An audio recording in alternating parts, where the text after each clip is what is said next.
Hello and welcome. And let's do verse number 39, the Wholesome Split from the book Footprints on Water's Way.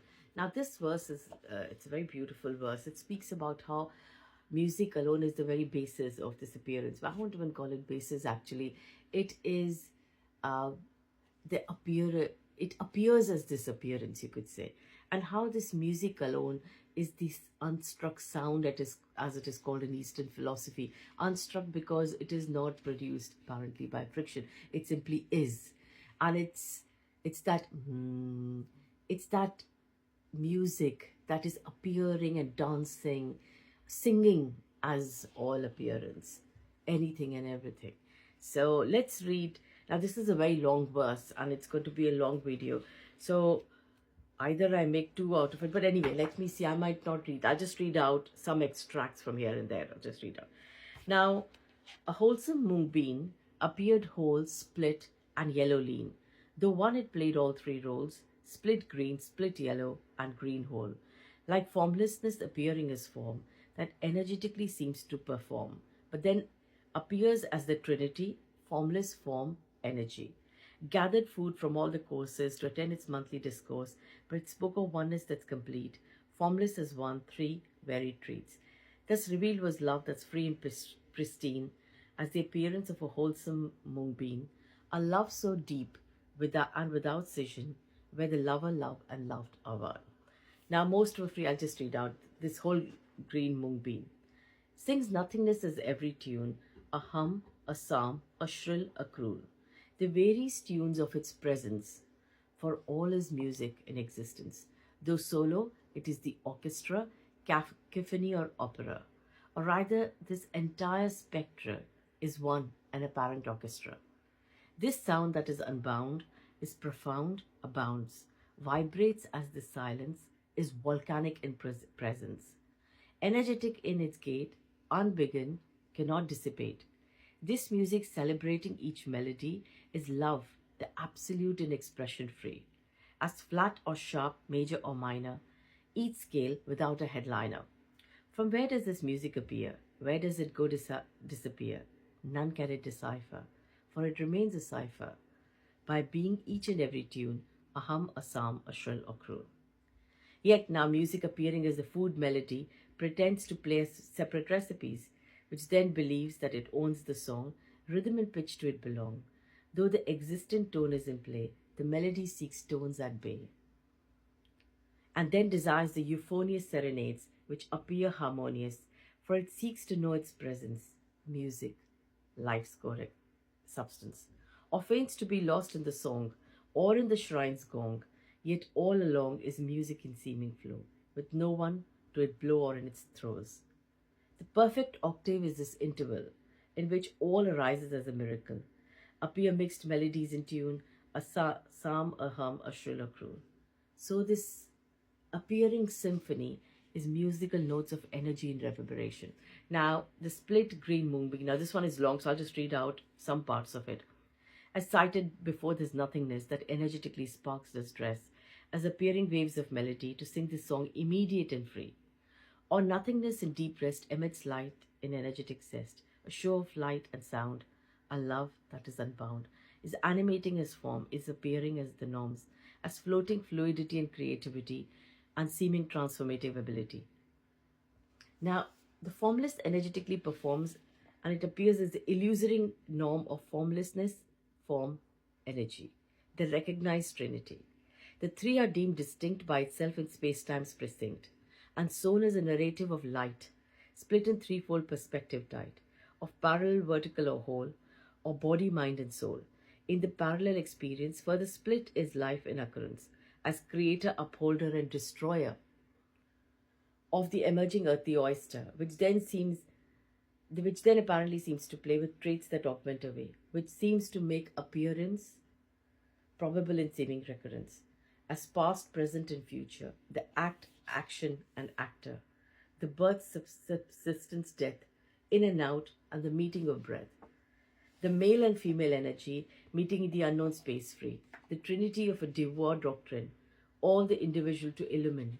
But isn't this the original sin, where split is one in trio spin, considered real is the physical, the mental, and the ethereal. Yet there's only nothingness, which as the dual forms does express, is forming oneness, without hierarchy process, is whole in transcendent rest, appears in elegetic tryst as the dream of the universe and all its seeming verse, seeking its own presence in varied forms of appearance. And then, of course, it goes on. The melodious feast appears as bound, released, whatever. Now, the split yellow moonbeam. Now, it speaks of the illusory norm, the illusion of an eye. As is the case of the illusory norm, which is called as Maya in the Eastern scriptures, that separate distinctive forms, the seeming of life through the sense of self and its seeming fence, believes reals the worldly display, where I have a special part to play.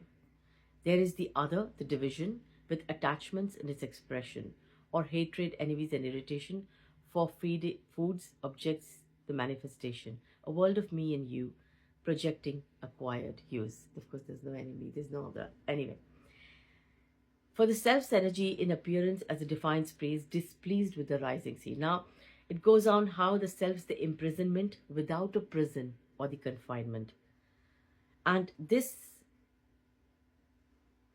sense of apparent self, which seems to be confined, then wants to heal or split by endeavor or find the good God's favor or to recognize there is nothing. And but even to grant the spiritual pearl or guide, or wants to somehow help humanity get its act back and tell people there's only oneness. So, anyway, there is no other music beyond apart from this present sound. There's nowhere to go, nothing to find, for the colossal appears as the defined. So, this appearance, oneness singing. Now, the seekers that come for the monthly meeting ask questions, apparent seeking. There's no seekers, there's apparent whatever seeking. And as draws the flame, the moths in its sphere, so I'm pulled to be here. As the flowers blossom, creepers cling, the rivers flow, the birds sing. Likewise you share in concern about a reward or being spurned. But you dissipate all security, mock at my gathered purity. Yet I return to be slaughtered, unlearn the subtle tricks that water. Now he says, the whole green moon replies, speaks the one alone, to self, is not veiled by the known. There is an echo natural to all at a deeper level. This freedom resonates with that unchained being in it.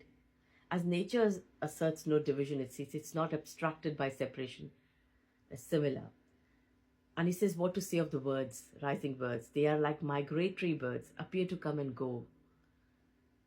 An unknown, appear to come and go away. An unknown mystery at play. But no, there's neither duality, nor there is non-duality.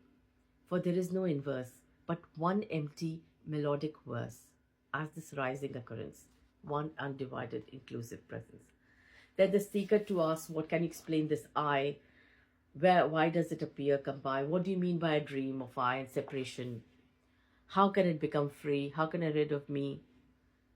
Now, the split green moonbeam says, an exclusive character in the clutches of time's corridor, where its smaller part of life and their world is apart, or an individual with a name, acting with free will, owning the frame, for whom what appears an actuality revolving round the center of me is this dream of separation.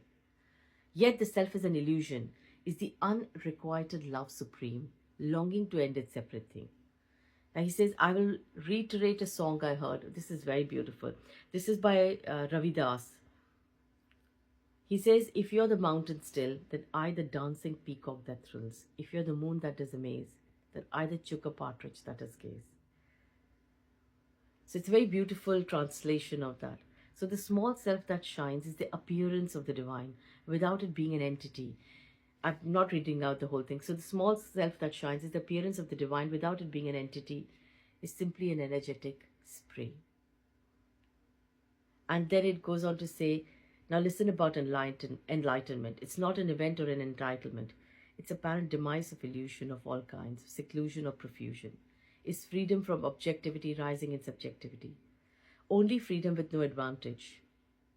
Just what is none to run. Run the rummage. Freedom is not gaining prescient faculties or any magical abilities.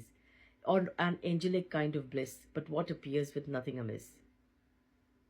It's a limitless freedom. Nothing stays. Is breathing, eating, cats and play. No holy music or divine buffet.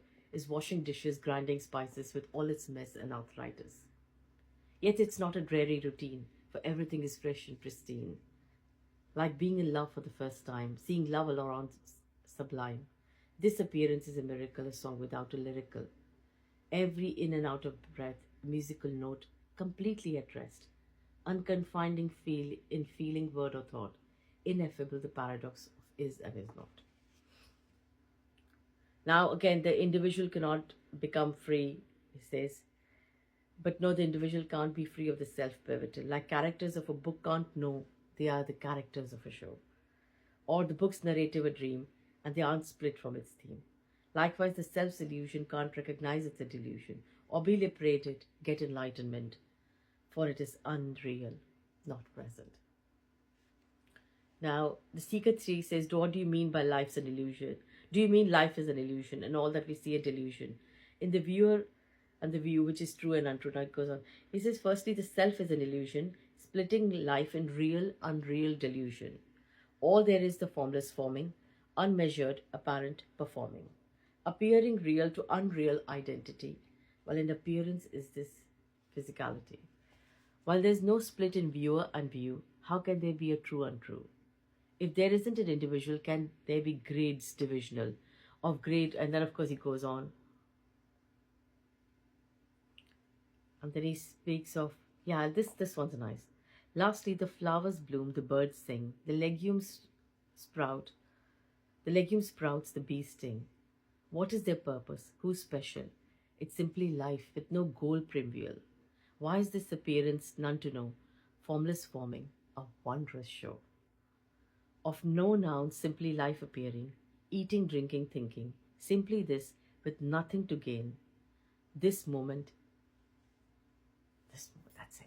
This ineffable is this. And he says, sings emptiness as this. Thank you. And of course, there is, you can get the book and read it. But I'll just read this last two lines. As heard is the unsung melody of the symbolic entropy. Anyway, thank you.